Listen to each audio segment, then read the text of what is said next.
This news update is brought to you by... This is how we flow. All the offers are quite exciting, and the prices will leave you smiling.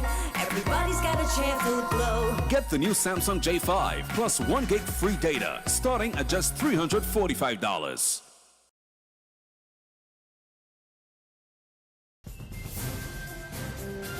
It's Thursday, December the 10th, 2015, and this is your Barbados Today morning news update. I'm Emmanuel Joseph. Thanks for joining us. In our top story this morning, an angry, emotional, and upset Sir Charles Cow Williams has fired back at the Barbados Workers Union, threatening to shut down his Apes Hill golf course and luxury villas facility and send home all the workers. A nasty row has developed between the Apes Hill and the BW over the company's refusal to recognize the union as the workers' representative and a lengthy delay in the resumption of talks over pay and conditions of employment. The union issued a highly charged statement Tuesday accusing the Apes Hill management of industrial terrorism and of subjecting the staff to mental and economic slavery.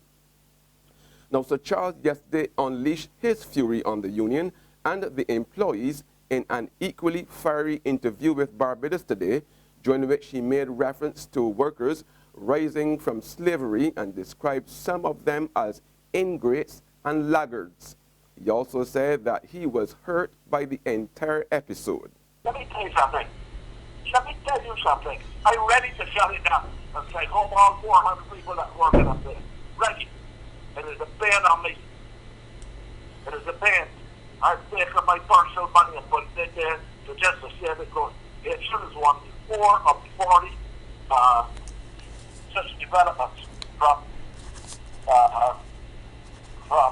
the islands and all to the Bahamas to Jamaica and Trinidad. Meanwhile, management of the Apes Hill Club and the Barbados Workers Union are scheduled to return to the negotiation table this morning under the chairmanship of Chief Labor Officer Vincent Burnett. In other news now, hotel workers in Barbados will be getting a wage increase possibly for Christmas. Agreement comes after a year of negotiations. Chief Executive Officer of the Barbados Hotel and Tourism Association, Sue Springer, said the 8% increase over the next 3 years was agreed to last week following a meeting between the BHTA and the workers' bargaining agent, the Barbados Workers Union. Springer made the announcement at the BHTA's 4th quarterly general meeting at the Lloyd Erskine Sandifer Center yesterday. For the past year, the Barbados Workers Union and the BHTA have been in negotiations to renew the collective agreement for the hotel workers, which expired on the 14th of December 2014. We're delighted to announce that after a number of meetings with the Chief Labour Officer and the Barbados Workers Union, that a wages settlement has been achieved for a 3-year period commencing the 15th of December 2014. The agreement is a total of 8% increase in wages, with an increase in the first year of 2.5%, the second year 3%, and the third year 2.5%, and this is compounded each year. Discussions will continue this afternoon to reach an agreement as how to the retroactive pay for the first year will be distributed, and once this has been resolved, the payments will be made to the staff. Embattled Christchurch West MP Dr. Maria Eargard will today instruct her legal team led by Hal Gollop QC whether to press ahead with taking the opposition Barbados Labour Party to court for expelling her from the party. A 7-day ultimatum given to the Mia Motley-led National Council to reverse its decision to dismiss Dr. Eargard expired yesterday without any response from the BLP up to last evening. But Dr. Eargard chose to defer any instructions until today so she could focus on enjoying her birthday yesterday. The former BLP parliamentarian wants the High Court to rule on the fairness or lawfulness of the Council's decision. There's regional and international news after this short break. It was days before Christmas. I had so much to do. Shopping, more shopping, and I was feeling blue. There's a mother, father, a wifey, and friend. Lots of things to buy, but there was no money to spend. I found the answer. The BT shopping spree. 15,000 in goodies. Free, free, free. It's easy to enter, nothing hard to do. Follow my instructions and a winner can be you. Visit facebook.com/Barbados Today. Do it quickly and fill out your form to enter this spree. Look, I'm shopping at the Costless Mega Store. Come down, fill your trolleys with goodies and more. And like me, you too can say, ho, ho, ho. Secure your future, be financially strong. Since 1983, we have been there for you. A smart range of products, great tax benefits. We're the solution to your hopes and your dreams. The Barbados Workers Union Cooperative Credit Union. The Barbados Workers Union Cooperative Credit Union. Humble beginnings to smart loans, smart savings.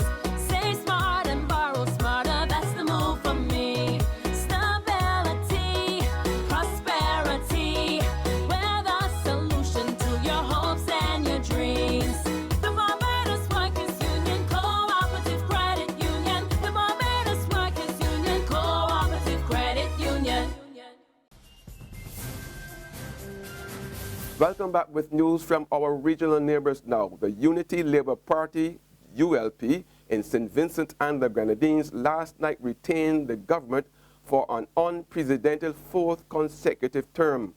Both Prime Minister Dr. Ralph Gonsalves and leader of the defeated opposition New Democratic Party, Arnhem Eustace, regained their seats.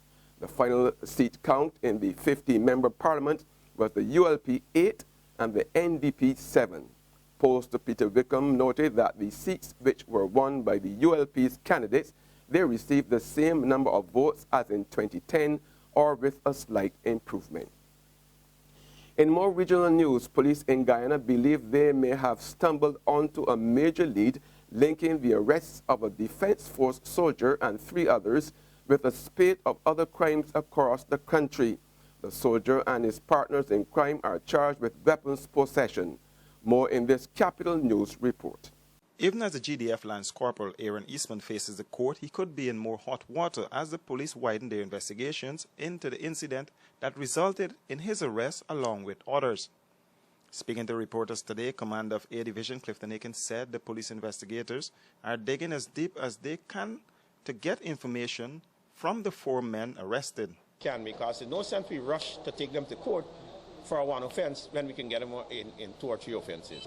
Now, the mere idea that the police was part of a criminal activity and he's going to be placed before the court, and a soldier is part of a criminal activity, so the dragnet start, it tells you that it's a transparent process and nobody is above the law during this period and any time after now. Richie Das, officer in charge of crime in A Division, said in addition to the arms and ammunition charges brought against Eastman and 3 others, the police are looking at a car rental service used frequently by the accused. He said the men will go through an identification parade to see if any one of them were fingered in the robbery at Kissoons. Investigation will be continuing in other matters relating to the 4.